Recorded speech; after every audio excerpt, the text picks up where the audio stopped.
And on we go. Welcome in, everyone. It's time for Three Guys Before the Game. This is our preview episode. West Virginia and the Cougars of BYU in Provo for the very first time in Big 12 Conference loop action. And this is Three Guys Before the Game with the boys. Heavily caffeinated Hoppy Kercheval and darn near over-caffeinated Brad Howe. We'll tell you why in just a second. Caffeine edition of Three Guys brought to us by Gomart. Get a Gomart rewards card and immediately save on food and fuel. Download it wherever you get your apps or just go to Gomart.com. By Lou Wendell Marine Sales in St. Albans. They sell family fun. Visit LouWendellMarineSales.com. By Tudor's Biscuit World. Start your day the homemade way with a Tudor's biscuit. By Comax Business Systems, keeping West Virginia's business data safe, secure, and efficient for 25 years. By Jan Dill's Attorneys at Law. They won't take no for an answer. In fact, the only answer they know is N-O, no. That's the only answer they won't take no. And by Conley CPA Group, providing value beyond numbers. Conley CPA. Spreads on Stats coming up. All right, so here's the reason why we're heavily caffeinated today. We come to you, ladies and gentlemen, of the congregation, with a heavy dose of caffeine because it's International Coffee Day. It's International Coffee Day. 2 days ago was National Coffee Day. We don't even acknowledge. Now this is Wednesday. In case you're listening to this podcast a day later, so that's Wednesday's International Coffee Day. Monday was National. We didn't even give it an eyebrow raise. Why? Because we're global. So we're International Coffee Day celebrators, and so we went over to our bastion of coffee this morning early to serve. There it is. We went to Mountaineer Roasting. They had our own carafe or jug of coffee. That's the game day grind. And we just had a bunch of cups there, and people walked in and go, hey, you want to try this? And we served coffee to some folks and hung out with Rusty, Mountaineer Roasting. Rusty Isaacs, Mountaineer Roasting. But we also had another guy who's in there almost every day getting his coffee. He just stands in line like everybody else. There he is, ladies and gentlemen. Charles Wesley Godwin. He was in, and he was just having a coffee. Yeah, man of the people. Just having a coffee. He was going up there to go into a studio and start recording some songs later in the day. Doing some work. He had to get to the office. I liked when he was talking to us about the music. They just I like when they go like, well, I got these demos done. I'm going to track this. I'm going to put the lead. Put the vocals down. Put the vocals down. I like when they talk about all that music. So he had a couple of good stories, didn't he? He did. Because I'd asked him before he went on tour, on the Outlaws tour with Willie Nelson and Bob Dylan. I said, dude, you gotta give me something on Dylan, like after you do this thing. So today was the first day I remembered to ask him. I said, okay, give me the Dylan story. And Dylan's story is, man, Dylan doesn't deal. Dylan does. You think I'm aloof and distant? Yeah. He has a closed stage, which means no one, it doesn't matter who. The only people are sound people and the other musicians. Those are the only people who get to. Said he sounds great, though. Sounds fine. Yeah, sounds great. Loves Willie Nelson. Mm-hmm. Yeah. Loves Willie Nelson. So. Isn't that something? Think about that for a second. What a fun run he's on. So stadium tour with Luke Combs. Yeah. Then he does the Outlaw tour here with Dylan and Willie Nelson, which is just wild. We talked about last show, just announced Stagecoach. He's going to be on there on his day with Laney Wilson, Riley Green. So pretty cool. And his next show, October 15, Red Rocks. Yeah. He's headlining Red Rocks. Oh, that's supposed to be, never been there, supposed to be a fantastic venue. We have a friend of the show going. Remember, that was an auction item. We auctioned off an item. Yeah, so there's a Three Guys listener. Remember we were at Stonewall? Oh, you weren't there, were you? No, I wasn't. You were riding Doug's the bike. Going. Doug Ernst headed up. Yeah, Doug riding the bike. But he's going to be there. When Charles was there most recently, I think it was the last time he was at Red Rocks, absolute massive snowstorm. While he was out there, it looked like a postcard. I didn't realize it was so big. He said 9,500 seats in there. Or seats. You can get 9,500 people in there. Yeah, 9,500 rocks you can sit on. Okay, cool. All right, let's jump in. West Virginia and BYU. You know, we guys always talk about the situation. Yeah. That's my first observation. Yeah. All right, let's get in. Hoppy's obvious observations. Hoppy, obviously you have something to say. Situationally, Tony, you were about to say, bad spot for West Virginia coming off a terrible loss at home, going on a long road trip. Provo's your second longest road trip in this league. Which is also crazy to say that. Yeah. Second, Well, how can I Provo don't be know. your You second mean longest? this? Based on this season's schedule? No, I mean, Well, you can go to Arizona twice. You got the No, Arizona and no. Arizona State. I understand that. The farthest west is Phoenix. Right. Next farthest west is Provo, and then Tucson. First, I've heard of that. Did not do that. I did my own research. Did not According know to my that. research. Brad? Anyway, it's a long way to go. All right, so you got a long road trip. Going to be a tough environment. 60,000 fans there. BYU is favored by 19.5, 18.5, depending on the time of day. And Brad, they are favored right now. They're favored in every game. BYU is, except Texas Tech going forward. Yeah, good start for the Cougs. Good start for the Cougs. They were, before the season began, they were projected 8.5. Now they're up to 9.5 wins for the season. West Virginia, injuries have been well documented. Still unsettled at quarterback. Jalen Henderson is questionable.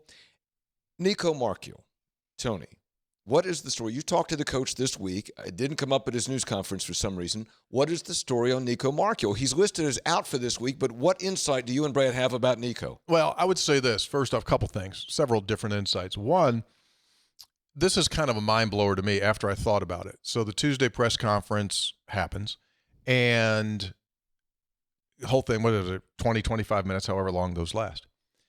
And I didn't realize until afterward that there was not one single question about Nico Marchiol. And I thought to myself, you talk about what a difference 3 weeks makes.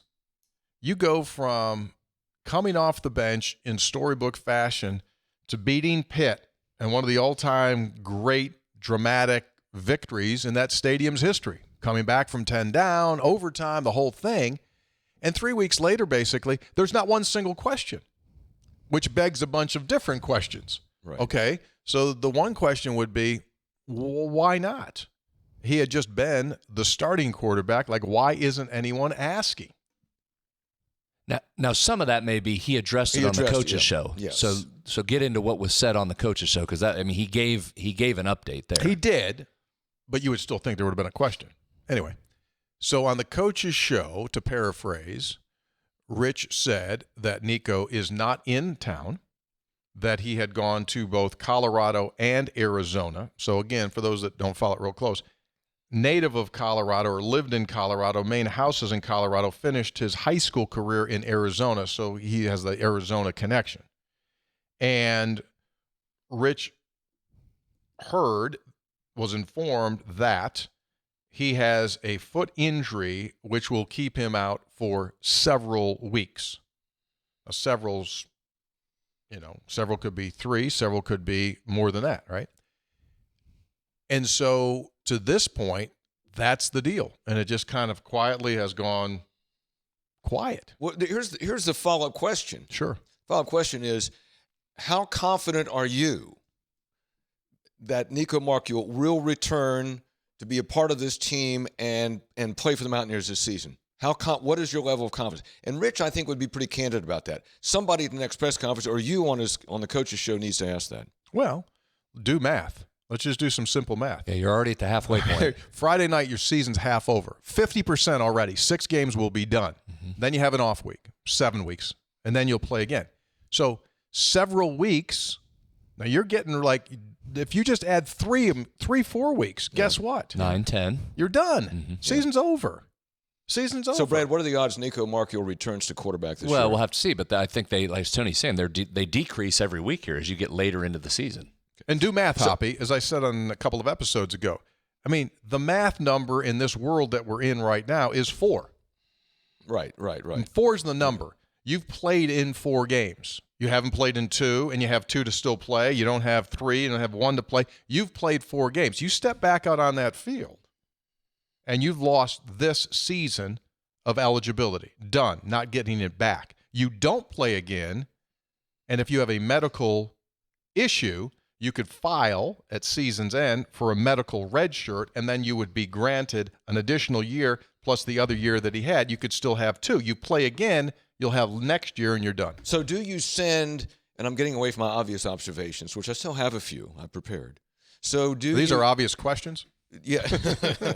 So, Brad, do you send Khalil Wilkins, do you send Khalil Wilkins out before 60,000 people Friday night to start the game? Well, that might be your best option. We talked about this last show, and it would have seemed that Jalen Henderson, who got the start last game, would be the logical choice. He's been in games before, but if he's dinged, as it sounds like he is, some sort of injury in there, then it might be Wilkins.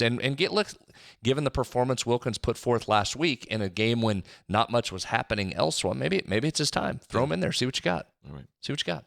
Okay. Other obvious observations. Let me also say this. Yeah. You asked me your initial question, or I asked myself, why isn't there more of a what's going on?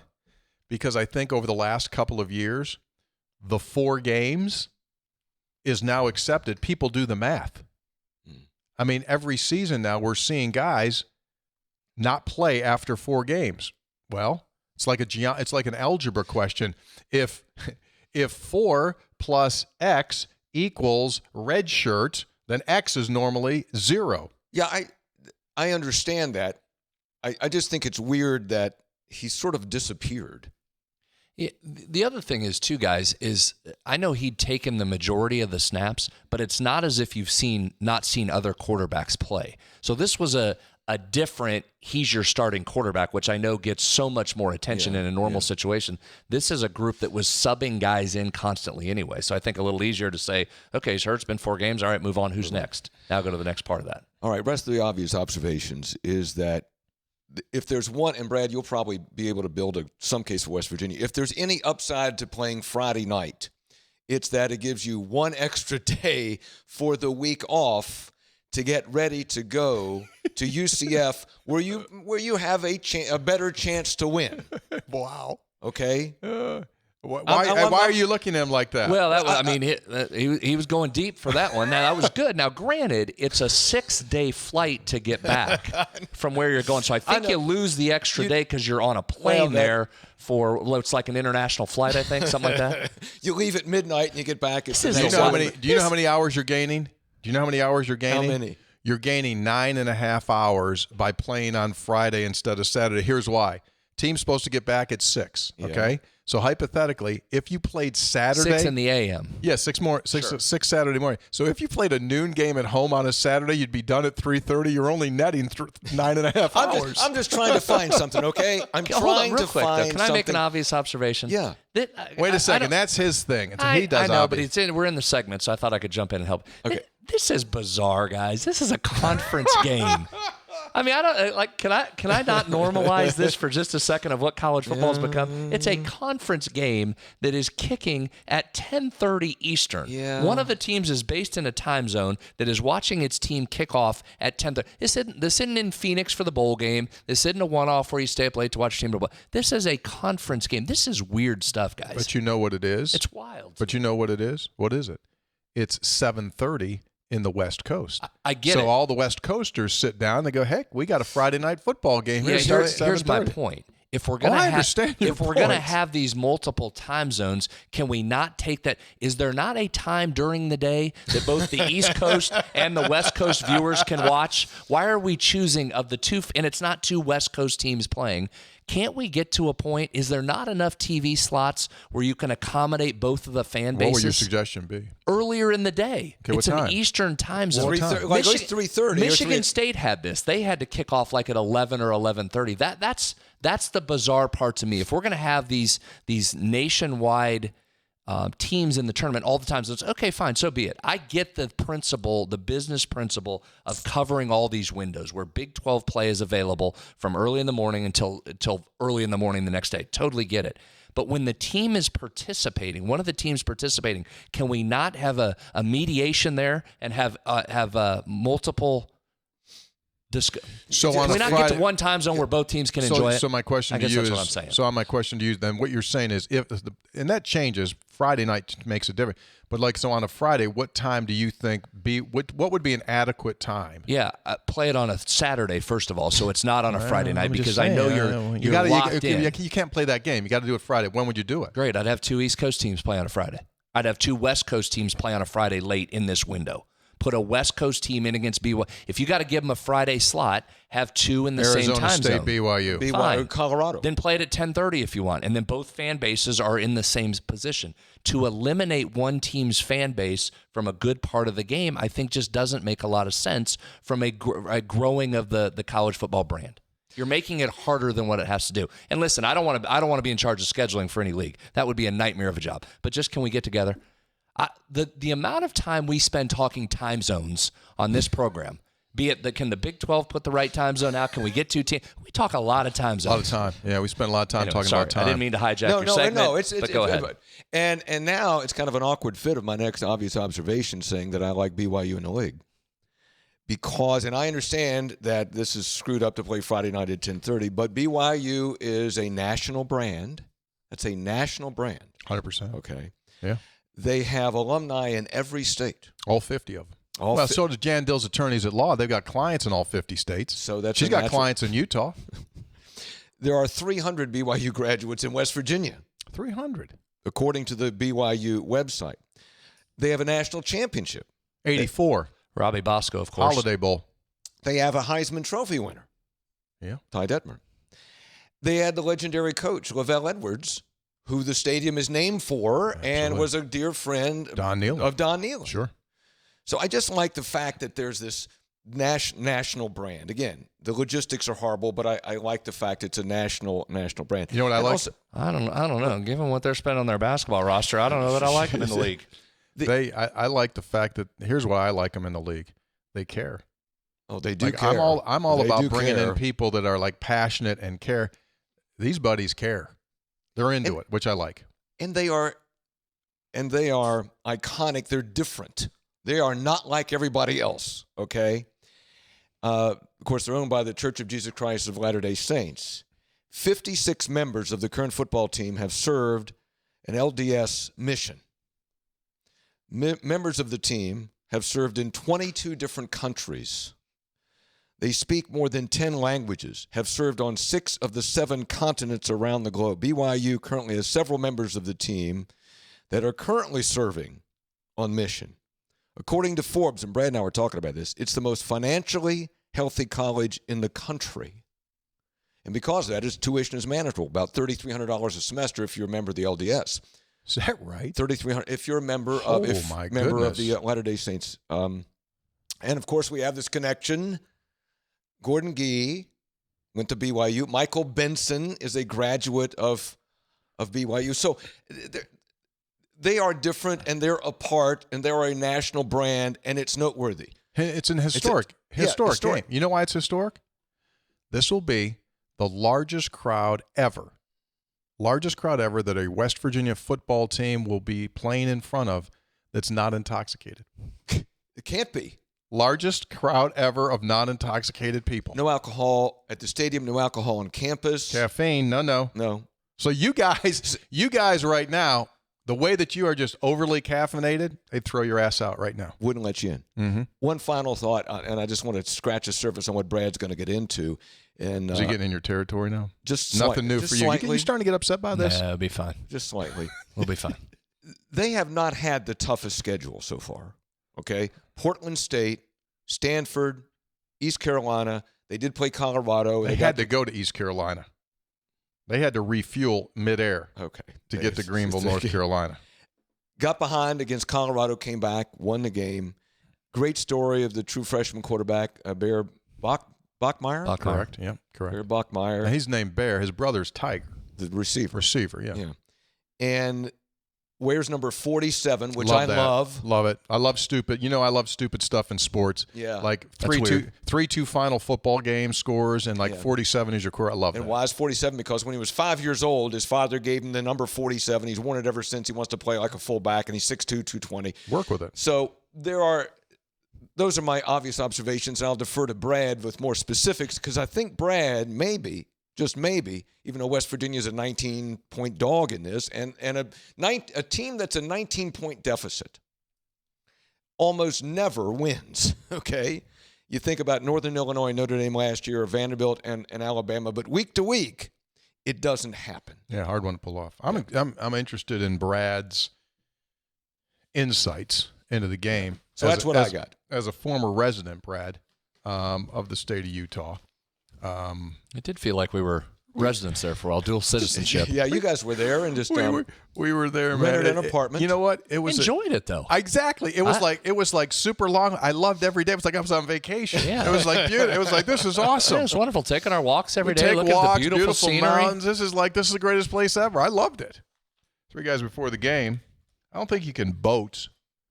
You can't boat, but there is a Salt Lake. Salt Lake. There is a Salt Lake. That boat will float there. If you go into Salt Lake, you'll see every one of the pontoons in Salt Lake is from Lou Wendell. I think we have to confirm. How do they hold up with all that salt? Well, Lou puts a special salve underneath the bottom. Puts a special salve underneath the bottom of the boat. If you need anything done when it comes to marine sales or service, then visit Lou Wendell Marine Sales. They have stood the test of time, celebrating their 40th anniversary. If you're getting your boat out and need service as this season comes to an end, by all means, but still, the weather's still super good. Mm-hmm. They are the official dealer of Avalon pontoon boats, made 100% in the United States of America, plus those G3 John boats. Speaking of boats, Chris Lawrence of Metro News put out a picture and a story this week. Was that something? Did you see that picture? Had a deer jumped right up there? A buck. It wasn't just it was a buck jumped into a boat. And Chris had a picture. Might have been a Lou Wendell boat, but if you need anything in the boating world, visit LouWendellMarineSales.com. St. Albans, West Virginia. You can just visit the website. 3 guys also brought to us by Gomart. Get that Gomart rewards card. I got giddy the other day, filled up with fuel. I was down to fumes, which makes me even giddier knowing that I'm just racking up those points when I'm filling up there. And then it prints out that receipt of all the stuff that I can get, about an arm's length full of stuff. And if you go on Saturdays to Gomart, triple the rewards points. Not once, not twice, but 3 times the rewards points at Gomart's on Saturdays. Just go to a Gomart, get 3 times the points.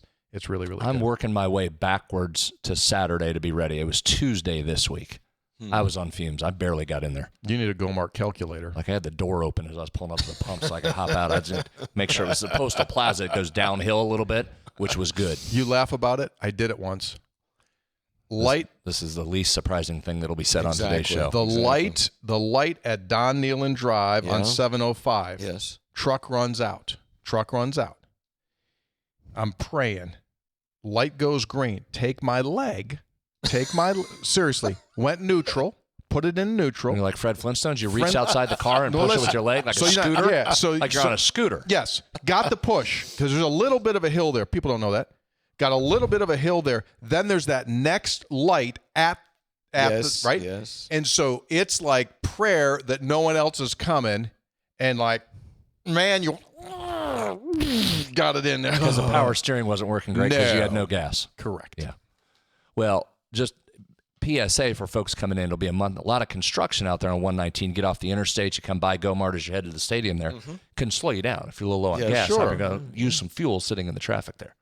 So anyway, my point is I'm getting closer to Saturdays when I can get triple points. All right. Are you right now I'm on single points. Working on it. Efforting. Let's do this now. Let's go. Time for Spreads on Stats. So check the numbers. We'll just go right to the numbers. Here comes a heater. Hit it. Let's jump into the analytics portion of the show. Spreads on Stats brought to us by the Conley CPA Group. They provide value beyond numbers, full service public accounting, and that's only scratching what they do. Besides full service public accounting, they're your business consultant, helping you make the best decisions possible for your business. They walk side by side with you to try to figure out the best way to do things when it comes to your business. Also, you can outsource your accounting. In fact, As we do. that's what 3 guys does. We outsource our accounting to the folks at Conley. They just say, okay, here's the dealio. We say, here's a bunch of receipts. And Brad and I oftentimes go, well, how come Hoppy makes that much more? Right? Yeah. I mean, all right, let's jump in. You got anything positive over there? Well, in a normal situation, yeah, I think there'd be a couple things you come at. You're right, Hop. Of course, on the situational spot, it's a tough one in one of the most difficult places to play on the short week with a team that's battered. So just on its surface, that doesn't look great. So we'll dive into some of these numbers, but the numbers, as you would imagine, for a team that started like they have and a team that started like West Virginia, the number, there's giant gaps here in the numbers. But a couple things that you would look at if you're trying to say, well, okay, here's why you play the game. Go out and take your shots at it. To your point, Hop, on the schedule for BYU, PFF has them as the 118th most difficult schedule so far out of 136. They have the 36th toughest moving forward, so it starts to talk to the strength of the Big 12 in terms of balance. West Virginia to this point has played the 30th most difficult schedule. So strength of schedule is a huge gap, and so if all things were being equal, you would point to that and say, okay, you're on the road, I get it, but take your swings when it gets to that. I'm interested in this one, guys, just to see if West Virginia can get itself up off the mat. Before you start to get into matchup situations, this is 2 games where you just really haven't been competitive for a lot of the game. In Utah, it was all the game. So can this team get itself back together? Can the defense step forth and get a BYU offense that's running the ball pretty effectively with a true freshman quarterback that hasn't turned it over? And I'll get to that in a minute as the second point. If you're looking for an area where maybe you can exploit or catch a break, maybe it's in that, due for a turnover here at some point, or maybe 2. But that's the first and foremost. And when we can jump in here, it's to me, who's going to fight the rest of the season for this West Virginia team? Who's going to step forth in a role that maybe you haven't seen yet? Is that Khalil Wilkins? Is it Dior Hubbard, who we talked about? Malik Agbo, who we mentioned on this show on Sunday, that played pretty well on Saturday. Rich addressed that yesterday at his press conference. Haslam on the offensive line. So there's a handful of guys on the offensive side that you haven't called their names a bunch, Tony, but that stepped forth and showed you a little bit, at least in that second half. Correct. Who steps up this week, and does the defense, is it able to rally itself and give you a decent effort? Before we get to any numbers, I think that's the first point of discussion. There was a breathtaking stat that Zach Alley, the coordinator, used during his press conference on Tuesday. And that was to kind of give you the idea of where we are with analytics nowadays. They do the research. They have some service. So West Virginia in the country, third fastest on defense to get to the ball carrier. Below 110 in bringing that ball carrier to the ground. There's the key. You know, PFF had 19 missed tackles, Brad? 24. I think Zach said over 30. Yeah, they'll grade probably a little bit more went to 24? 24. Yeah, he said he had over 30. Yep. But, Brad, to your point, while we're looking for rays of sunshine, is that you talk about getting up off the mat, that if you get a decent start and it's late second quarter and it's close, you go, okay, then you forget about the other stuff. Sure. Right? It's You just play now the it's a game. game. Now it's a game. You play the game, yeah. Yeah, and that's what you're looking for, and that's what Rich will be looking for moving forward, is who's willing to put your face back in the fan and fight a little bit here when you've had 2 rough weeks. Some numbers on BYU, and we'll go through this again. I don't know if there's much point in just grinding the numbers to a halt here until you see West Virginia's ability to bounce back a little bit, but they're off to a great start, as you said, Hoppy. Better EPA per play defensively than Utah had. Slightly better was Utah on the offensive EPA. We know how much West Virginia struggled. This is a team overall in BYU, 11th nationally in adjusted EPA, expected points added per play. A bunch of numbers to like if you're them. They're going to try and run it more than they throw it. Run it 56% of the time. So we saw that rush defense for West Virginia be good early. Can it find itself again against an offensive line that has been good, but maybe not at the level that Utah's was? So can they bounce back there? You guys mentioned freshman quarterback Bear Bachmeier. So, Hop, that's normally one thing you would draw your attention to immediately as a true freshman quarterback. Again, he's at home. I get it, so that should make him a little more comfortable. He's been off to a great start. Hasn't turned it over yet this season through 4 games. Nearly 70% completion percentage. He's due. And they're doing a good job of asking him to do what he can do as a freshman, managing it very, very well. A number against Colorado, guys, he had 180 pass yards. 123 of those came after the catch. So they're doing a great job. Not throwing it a lot downfield, right, keeping it in the middle of the field, getting it to receivers, and letting them do the work. In fact, listen to these numbers across the middle of the field. Behind the line of scrimmage, throwing screens, 13 of 16. Go to 0 to 10 yards in the middle of the field, 12 of 17, 96 yards and 1 of his touchdowns. 10 to 20 yards, middle of the field, 11 of 16, 216 yards. So attacking the middle with him, not throwing it deep very often, getting it underneath, and letting your playmakers go to work. He's been really effective off play action / RPO. 65% completion percentage, 4 of his 6 touchdown passes have come in that format. Here's where I say, when you go no turnovers in 4 games, okay, you're due, right? That's the positive spin from a West Virginia defense that has been pretty good at creating turnovers this season. If you go to the PFF stats that we talk about a lot, big-time throws versus turnover-worthy plays. So remember, big-time throws are great throws, may not have turned in or may have not have been a touchdown, but graded as a big-time throw. Turnover-worthy, the same thing. May not have turned into a turnover, but probably should have been.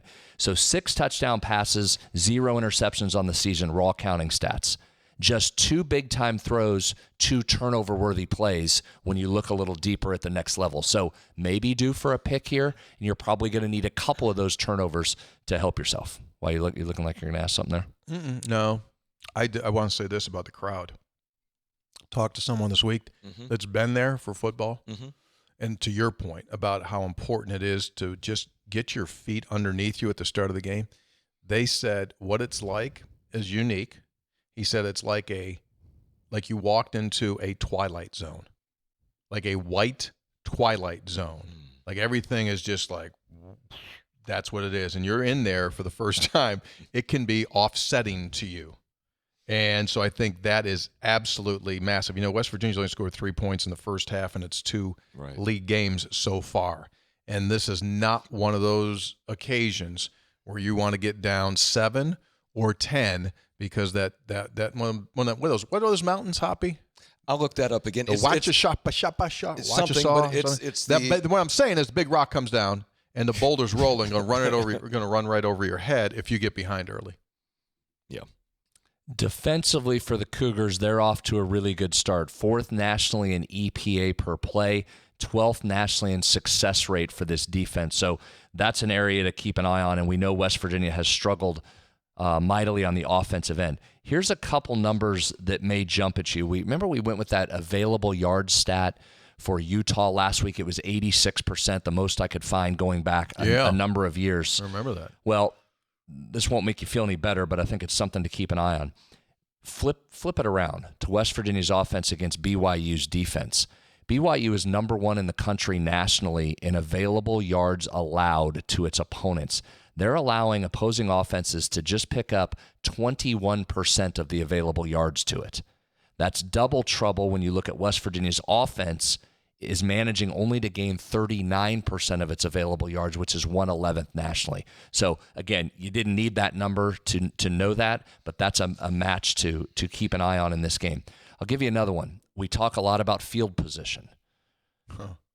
BYU is number 4 in the country. This is net field position, offense, defense. Number 4 nationally at plus 11 yards. So we talk about that 10-yard difference. You win 90+% of the time. They're averaging that through 4 games. West Virginia flipped them around there on the other end of the spectrum. 127 out of 136. A minus 5.6 yards in field position. So, Hop, for an offense that's struggling to move it in long drives without a ton of explosives, you're getting a team that feasts off that defensively. So that's something that's got to change, obviously, in this game if you're going to have a chance to hang into it. You know what's not coming true? What? You know how Phil Steele always says the turnover margin bounces back and forth from one year to the next? We're on a 2-year low, aren't we, here on turnover margin? We're on the wrong side, 2 year in a row. You've been better this year than you have been. Yeah, but still not better. good. But still not good. You need more. But you got a struggling offense, man. Then you're unable to convert. Or convert third downs. You end up in 3rd and long. You get a motion penalty. You have a lot of difficulty putting together long drives, right? I mean, how many 10-play drives have you had? We can look it up easy. That you scored. I mean, but it's not just enough. So, Brad, you're great with the numbers. It's just hard to find an avenue here. It really is. I'm not trying to be just overly pessimistic. I'm trying to be realistic. It is hard to find an avenue. Yeah, West Virginia's really struggled on third down, guys. One of the worst in the country, 128 out of 136. But what's interesting, if you look down at all their offensive numbers, one of their better numbers, it's not great, but it's one of their better numbers, is early down success. They haven't been awful, but yet they're really struggling to convert that on third down because, again, if this offense is put in a third and long where it has to go to the air, that's really where it's been a struggle. This offense is, as we have seen, guys, it's not running it at a great level that it wants to most of the time, so it's really struggling when it passes. Just a 29 grade, so scale of 0 to 100, a 29 grade when under pressure, a 3% big-time throw percentage rate, and a 5% turnover-worthy percentage when you go to the air. So just struggling all the way around right here, and you're going to have to find something in this game, and hopefully that starts with the defense and some turnovers. Tony, also this BYU team, as always, every year, it's a mature team. Mm-hmm. Men, their average age is 22, and they have one player who's 28. Excuse me? They have one player who's 28. Well, that's an old fellow right there, 28 years old. And they have one of their starters, I think, is married and already gone on mission and come back. And there's something to that maturity level, right? Oh, yeah, there's difference. I mean, there's no question. And they get players from other places, too. They get guys from Utah State, but they have a lot of guys, too, that have played a lot of football at BYU. Mm-hmm. Absolutely. Same in basketball. One last number for you. I'll leave you with this. If there's another glimmer of hope about this BYU offense is they're averaging 7 yards per third down as well.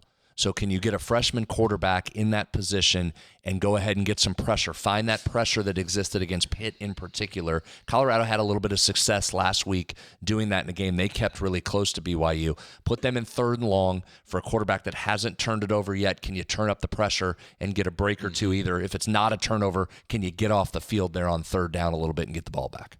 2 years ago, BYU came in here in West Virginia and beat them like they stole something. Because they had no quarterback. They had to first ever start for Jake Retzloff, who's now the quarterback at Tulane. He was supposed to be the starting quarterback for him this year, had a situation, and that's what opened up the door for Bear Brockmeyer to become their starting quarterback. He had been at Stanford, and they made the move over there. So but Retzloff was not ready on that night game here, and West Virginia just dominated. And so that's one of the things we're saying, right? That's why we talk about situations so much. You got a BYU team in here that could do some things, but it had a quarterback starting for the first time. West Virginia's defense was all over him, and it just didn't work. So wait a minute. Now you're talking about a team that's going to a hostile environment and with a young quarterback starting for the first time. If it's Wilkins, yeah. So that's the challenge that you have to overcome this week. Exactly right. Very, very similar.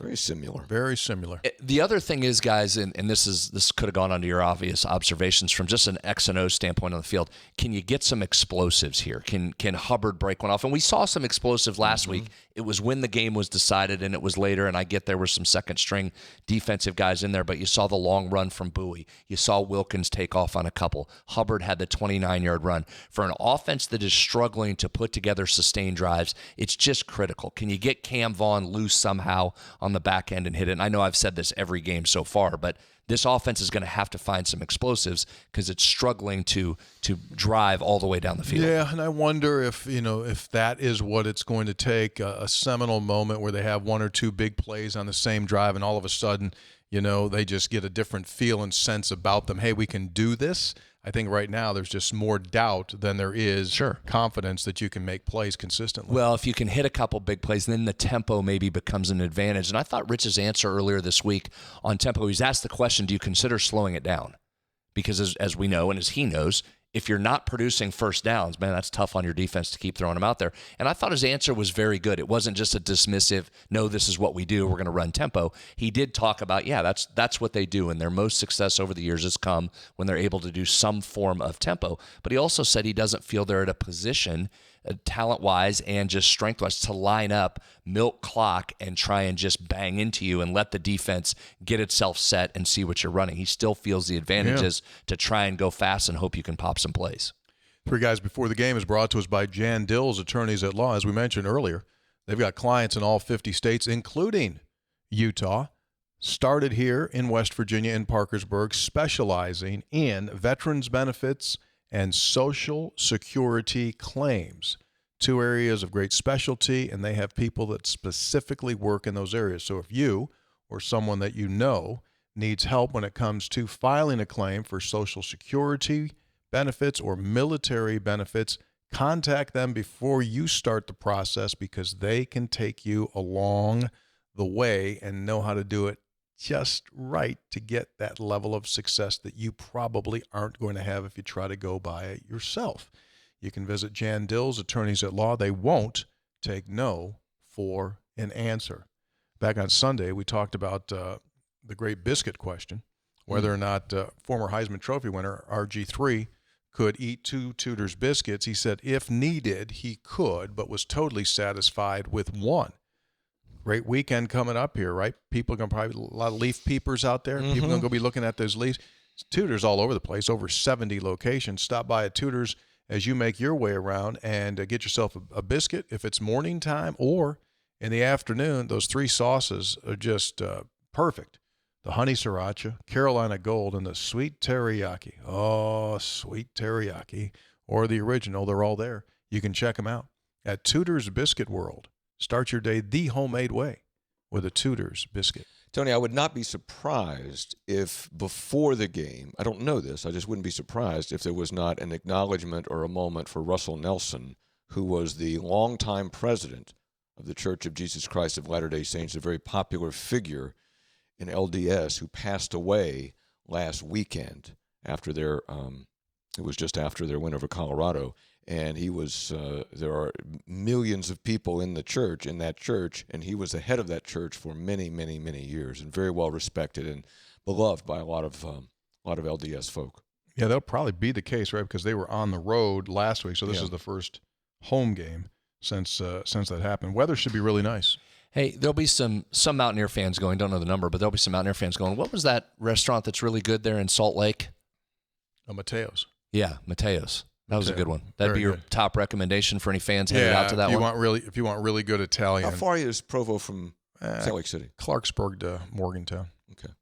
You can see big business. Remember when we met? Oh, my gosh. I mean, you got big companies. The new Silicon Valley. Right, Silicon Valley businesses have moved into Utah, and you can see them on that stretch from Utah, from Provo. Who's who?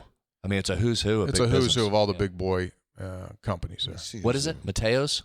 Mateo, right next to the really Salt Lake City Marriott University Center, Center City, Center, or whatever it might be. Yeah, that would be not far from the Jazz's arena. Just down the street. Sure. We went to a couple games, or we went to a game. You were there for a long time. Saw Oscar play his 3rd game in 2 days. He had a 2-a-days that day. Played for the G League team, then came back and played for the big team. Yes, that's amazing. It would be hard because of how far you have to go and how expensive it would be, but save up your money. That would be a good road trip at some point. I think a lot of Mountaineer fans are doing it. Yeah. I mean, I had talked to folks this week at Rich's show, and they said, we're going because it's a new destination. Yeah. It's beautiful, and you got yourself a direct flight right out of there, out of Pittsburgh International. You do to Salt Lake City? Yeah, right to Salt Lake City. Absolutely. Delta flies out there. Pittsburgh to Salt Lake. Really? Yeah. Still having a little... Have to leave 2 days early. But... Still having a little question in my mind about the Utah SID. Why? When I questioned him on how long it took to get here. Some dispute on the air travel? He got a little cantankerous on there on that 4 hours. I said it didn't take 4 hours. He said I was on the plane. Fired back at you, huh? Well, put your watch on this one. You'll see. Oh, I know. They got it down for 3:30 going out, which is into the wind. Yeah. Which means we're going to make it home faster than 3:30. I think it was sub 3 on the way back, or 3:05 or 6 when we came back. No big deal. Ain't no big deal. It is a big deal. You're playing at 10:30 Eastern time. I look forward to seeing that guy. Well, we won't see him again, will we? That Utah SID, because I want to go up to him and say, I might text him. Say, hey, buddy, just flew back from Salt Lake or on Provo on. Well, maybe that you don't. I mean, he's right. You weren't on their flight. Maybe he taxied for a while and he's counting that time. You don't know. Or they got an extra, 20,000 pounds on the plane. Maybe it takes one. Yeah, that is true. How about the tractor trailer that carries the Mountaineer gear? What? You ever think about that? Oh, it's a nice looking truck. Well, yeah. When did they leave? They left last week. Central van and storage. I know they look nice. Yeah. That's why they had those other uniforms, so they could leave early with the regular uniforms. Take all the gear. Yeah. I mean, not much different. I mean, it's about when you left when you went to Rutgers. or Syracuse. Talk about times changing. Remember, they used to rent. They used to rent like a big box truck. Yeah. Oh, yeah. Yeah. That's how they would carry the gear. Branding's come a long way. Yeah. Now you got these tractor trailers that have these murals and movies on the side great. of them. It's great. Oh yeah. Great design. It's a big business. Time now for Textual Healing. Rutgers on the schedule. Brought to us by episode All due respect. 800.com. You can hit us up whenever. I'm not sure he might lose that game, too. 304-404-4083, 304-404-4083. All of our stuff is available there. The coffee, the popcorn. Maybe get you some coffee here on International Coffee Day. Off episode 800.com. We've had our share. Yeah, we made our commitment. Had way too much. So did I. To the coffee as well. I'll be fine for the 10:30 Friday kickoff, starting with the coffee I had today. I think also What are available. you going to do? Are you just see through, or are you going to nap? You just go right That's through? a great question. I mean, I'm gonna. You know how much I'm gonna get in before kick? I'm gonna do an entire radio show. Yeah. Probably go over to the high school game here that's right across the street. Gonna walk over, check that out, come home, and still have an hour and a half before the game starts. I hope you can stay awake. It's 10:30, 11:30, 12:30. That's going to be like 2 o'clock, right? Yeah, it'll be late. That's one where I take my phone, I put it down. I don't want to know what time it is. I never look again until the game's over. Just like I don't want to know. Body clock issues. Don't want to know. We've kind of done the reverse of Utah. Banged on Utah all week for coming out 7 days early. Now I spent the whole podcast complaining about a 10:30 Eastern kickoff. I've done the exact thing we were losing our mind about. Yeah, well. Apologies, Utah. Yeah. Sorry. If you're not going to the game, on Saturday night here in Morgantown, I strongly encourage you to watch the West Virginia men's soccer team in action. Top 10 game in the world. Both teams top 10, West Virginia and Gardner-Webb. Is that right? Does that make sense? It's Gardner-Webb? I'll double check. Man, I hope it's Gardner-Webb. Does that sound right? I'm not sure that is, but let me double check. Why is it not Gardner-Webb? No, Georgia State. There you go. Georgia State? Georgia State. Correct. Georgia Southern? It's not Gardner-Webb. Take that for the record. No. You know, if we ever went back and edited the podcast, I'd remove that. Yeah. Yeah, what the heck? It's Georgia State, Georgia Southern, Georgia. The attraction's West Virginia is what your point is. Georgia Southern. There you Both go. teams in the top 10. Only took Georgia 3. Southern. Only took 3. Yeah. Glad I didn't come at you with like Emory. But anyway, Georgia Southern, 7 o'clock, Hoppy, on Saturday night at Dick Dalesk Soccer Stadium, a matchup. Yes, 7 o'clock. Between 2 top 10 teams on that beautiful new field that they have over there. And Coach Stratford would strongly appreciate your support there in that game because it is a big one. West Virginia and Georgia Southern. should play at like at 11:30 Eastern time to get that West Coast audience in. Georgia Southern just beat Marshall. So this is a big game in loop play. Big game. West Virginia 3-1-1 at home, 3-0-1 away. Mm-hmm. Yeah. So check it out. We received this package, and we didn't see it until we got done taping on Sunday. Dear Tony, Brad, Hoppy, the Hanky Kercheval.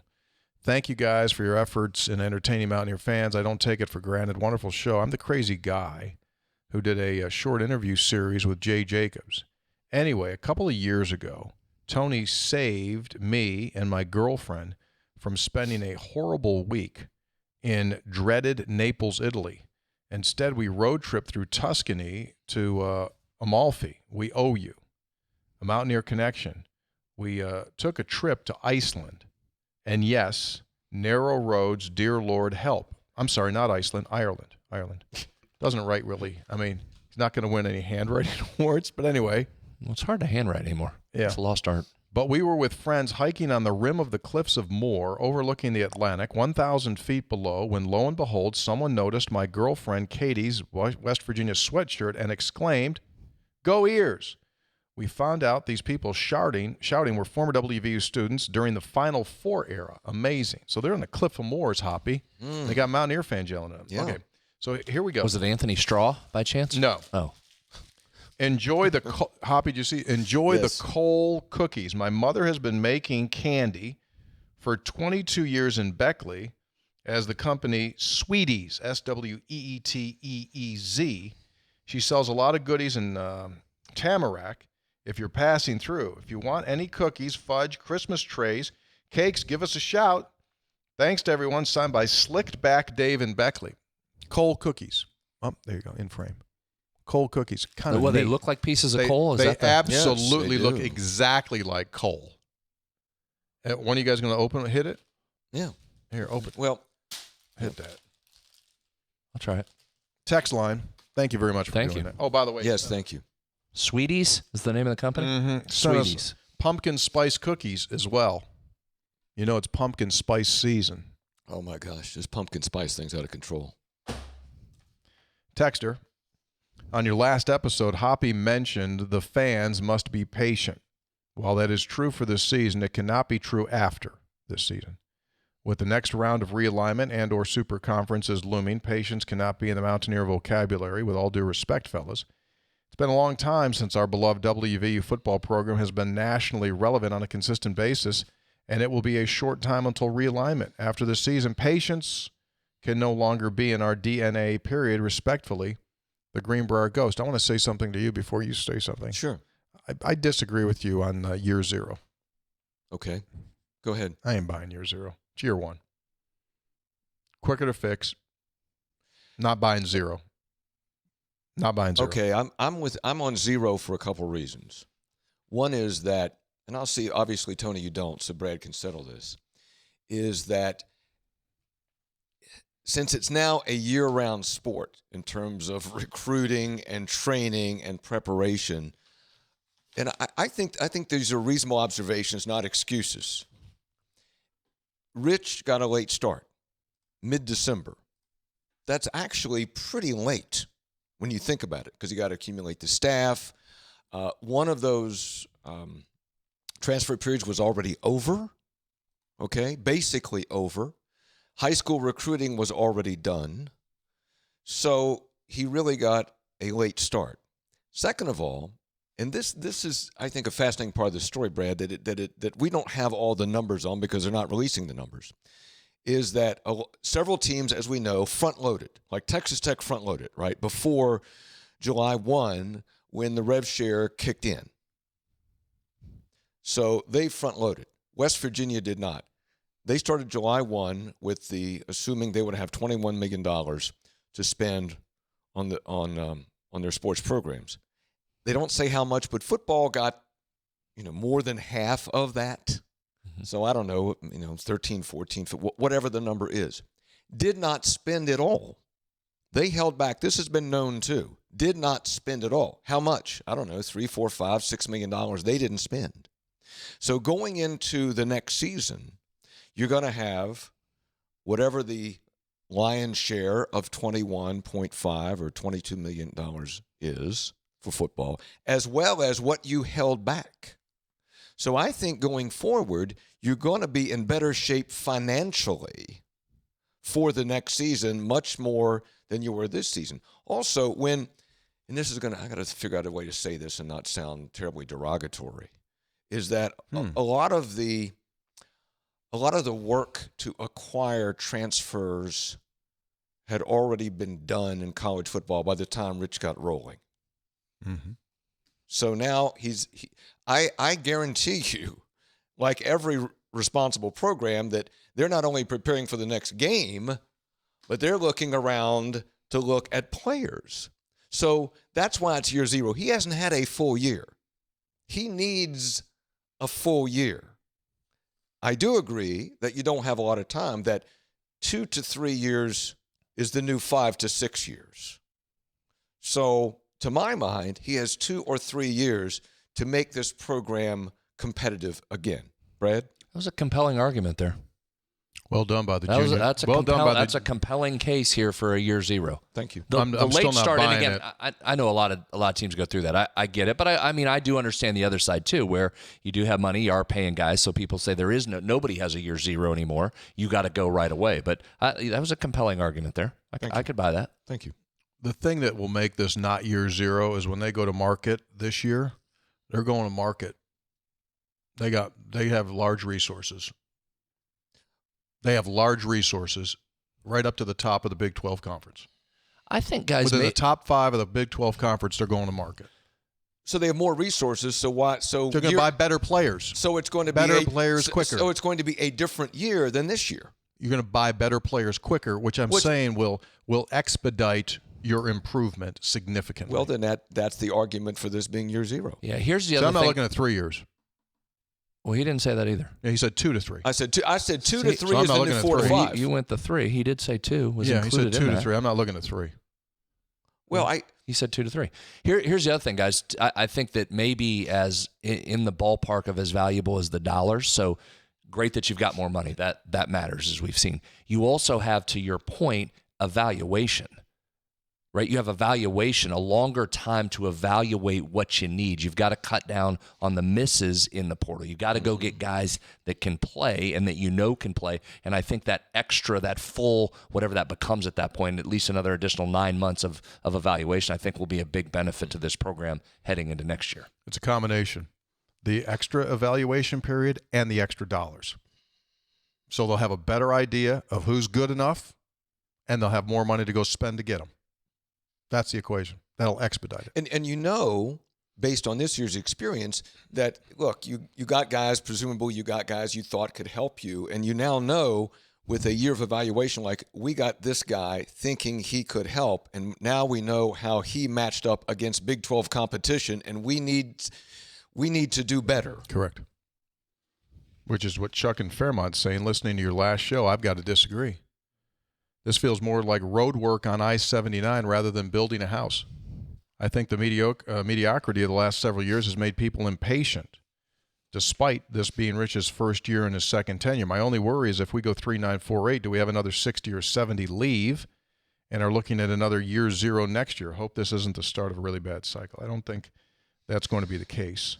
But there will be a large number of players, again, transitioning, whether that's leaving or coming in. You're going to get that number again, but that's okay if you're getting the right players. And also, there is don't lose sight of the fact of high school recruiting. I know that seems antiquated now, but you still do recruit high school players. That's what he wants. So And you can get, and I think if you see what's going on nationwide, you see guys, you see schools are paying more for skill guys or the key left tackle or the corner or something, but you can still, I think, through high school, or maybe through high school, Brad, build some of the core, can't you? Well, yes, but not right away. I mean, that's the thing with the high school kids. And this program's always been about development. It still has to find a way to have some development pieces, but getting a freshman in and asking them to play immediately, that's going to be hard. So there does have to be, patience may not be the right word, but it's going to take some time to backfill with some high school kids and get them ready to play. You're still going to have to try and get, for the next year or two, heavy portal guys that can play right away. I heard a basketball coach talking today, say he told his guys, this is basketball, but he told his guys, treat this like a bar. What? Got to be 21 or we're not interested. Got to be 21 or we're not interested. Now, football's different because of the roster size, but the development piece still, I think, needs to be important to West Virginia moving forward. Could you and see? I think Rich agrees with that. Rich sees that as well. Yes, he does. He wants his emphasis is going to be on high school with using the portal as salt rather than the entree. Yeah. I mean, that's where that, and to me, the offensive line is the biggest example of that. Yes. There has got to be some guys in the line that can grow up over the next couple of years. It can't be having to go buy 12 offensive linemen every year and try and find 5. Whereas you'd probably like going to have see, to spend $500. I've told you this on Sunday. You're going to have to go out and spend majority. You're going to have to spend $500 on offensive linemen. $500,000 offensive lineman. Which is fine. But the hope is you've got 2 or 3 guys that can return that you're comfortable as starter, not 5 at $500,000. Correct. And another thing along that line, I've asked Rich twice in the last week or so. Can you get the right players here that do? Absolutely. He doesn't even hesitate. Absolutely, I can get the right guys here to win. And it's not an issue. So he's not going like, well, no, he's going like, they're there. I can get these guys. Well, again, that's not hypothetical for him. Right. He, in particular, he has done that. Yeah. And look, Rich is not out there. In terms of coaching, what is Rich now? How old is he? 63. 63. We've seen coaches who are of that generation who really have had trouble adjusting to the changes. But I don't want to speak for Rich. I think to Rich is like, hey, here's a way to go get players. I think that's how he's looking at it, embracing that and not pushing back against it. Yeah, he's got no problem. He just wants guys. Yeah, I think Mike Gundy's demise was because he wanted to play old school, and Rich is like, what's the rule? How do I get a guy? Go get guys. Yeah. Texter Chester from Winchester, probably not his name, Brad. Yeah, probably not. Wants to know if it's too late to schedule a home football game against Oklahoma State. Yeah, I think it might be for this year. It is. Yeah. JD from the Southern Coalfields. The throwbacks were nice, but can we get the names on the jerseys next time? They could even do them in Hoppy's new favorite color, bright sky blue. Don't start, JD. Don't start. Texter, hello. Just wanted to give a quick shout-out and congratulations to former Mountaineer and Three Guys guest Dale Blaney on winning at Sharon Speedway Saturday, becoming the oldest person to win a World of Outlaws race. There he is, Hoppy. There you go. See old Dale? Congratulations. That's Dale in the middle. Now he fired up there in his next picture. He's all jacked up and fired up. He won himself a world's championship at the World of Outlaws.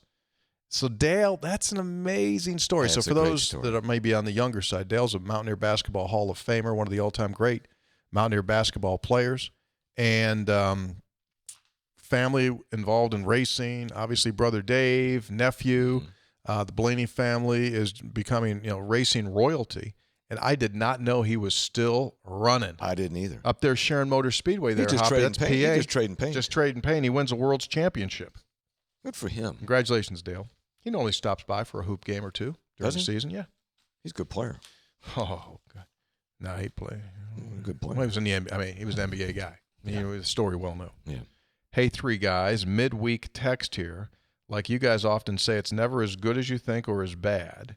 After playing Utah, they were definitely better, but we still have guys who are working on building the hard edge culture we need, and Rich will get this fixed. One thing I've realized after listening to the post-Utah pod is that unlike our team, our fans are very soft.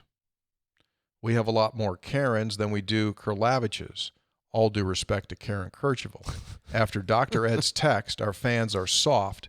We had a great time in the Blue Lot sharing some Putnam County moonshine with Utah fans, and we will continue to support this team and the staff. Appreciate all you guys do. Here's to 800 more podcasts signed by the Joker from Polka.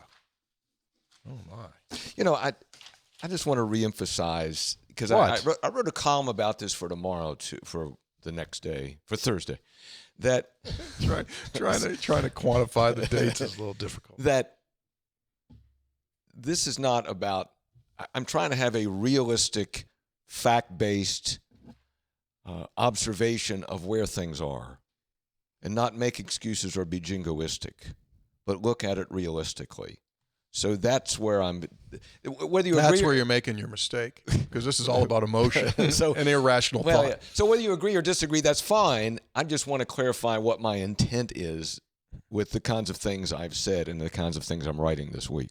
Absolutely. Before we go, I'm not done yet. Okay. Well, let me get this in here, because as everybody knows, this is a live program and there's breaking news. Yeah. So live program breaking news. I'd like to go right to the breaking news. What is it?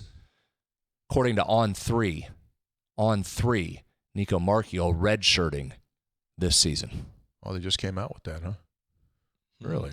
Who are they quoting? Or are they just Assume reporting? it's verified source. Who do they attribute that to? A source with On 3 Sports. They're just going straight with it. Mm-hmm. Okay, so can we claim as first reported? No, because we did not first report it, but we were talking about it. All right, quick, before we reaction. Did we go with heavy indication? Did we go with, well, wait a second, do the math. I did it the day after. The Monday after the injury. He went to Rich on Sunday. I just the simple thing is you just played 4 games.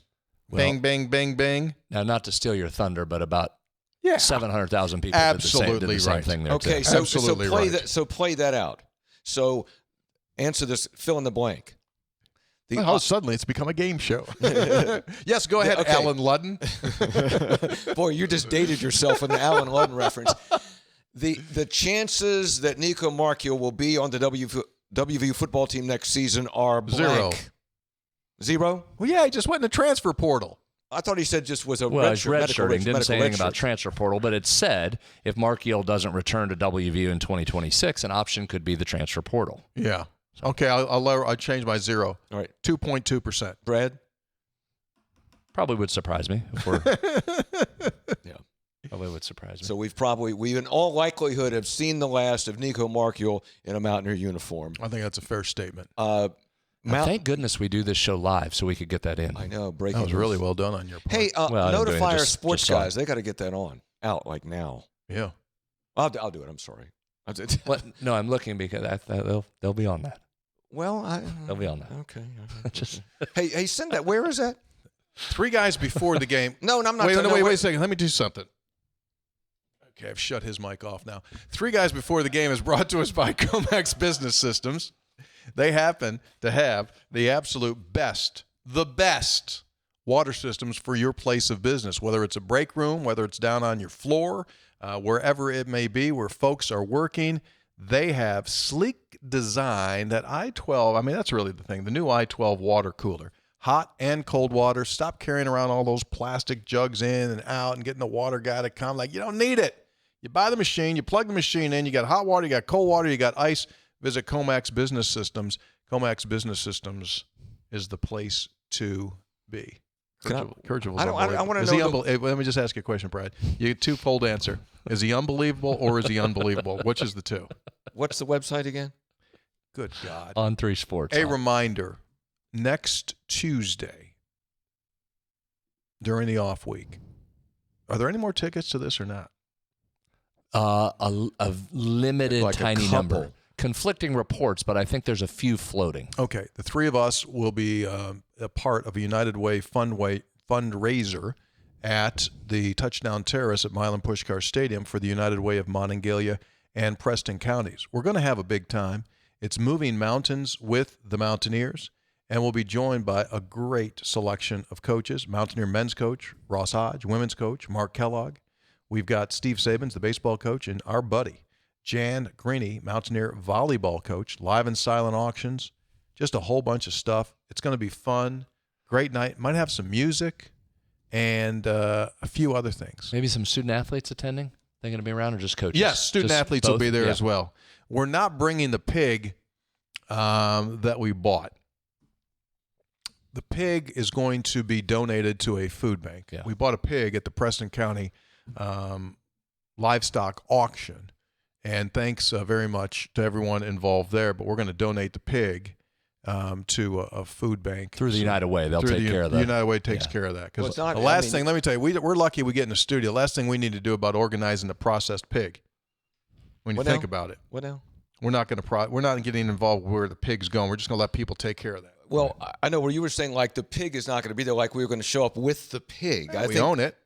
Well, I think I mean, we own the doggone thing. We want to take it out for a ride. We can. no, I think. I think with all due respect, the pig's future has been determined. Well, we appreciate the pig making the ultimate sacrifice to go to help those in the community. That's like the pig at breakfast. You get that bacon, he's fully committed. All right, it's not that. We shouldn't be laughing. No, But we're helping. You can laugh and help. appreciate the sacrifice. All right, we'll be back. We'll release our next episode Sunday afternoon after West Virginia and BYU, and then next week. That's when you get back. If Sunday, you're it is. back. Yeah. I got to do 5 refuelings. I hope I don't find that Utah SID. It'll be 72 hours. I'll land in Beijing to get fuel. We'll be in here waiting. You just show up when you get off the plane. Just come straight here. All right. Special thanks to our producers. This must be a big show. We had 2 producers in there today, right? Braden and Jake were both in there. 3 guys brought to us by Gomart. Get that rewards card, save on food and fuel. Don't forget, Saturday, triple rewards points if you go into a Gomart. Lou Wendell Marine Sales in St. Albans. They sell family fun. Visit LouWendellMarineSales.com. By Tudor's Biscuit World. Start your day the homemade way with a Tudor's Biscuit. By Comex Business Systems, keeping West Virginia's business data safe, secure, and efficient for 25 years. By Jan Dill's Attorneys at Law, they won't take no for an answer. And by Conley's CPA Group, providing value beyond numbers. That'll do it for us. Thanks for being with us. What's that website again? WV, it's episode800.com. Episode800.com. That's the website. Thank you all very much. Don't forget to tip the wait staff. We'll see you.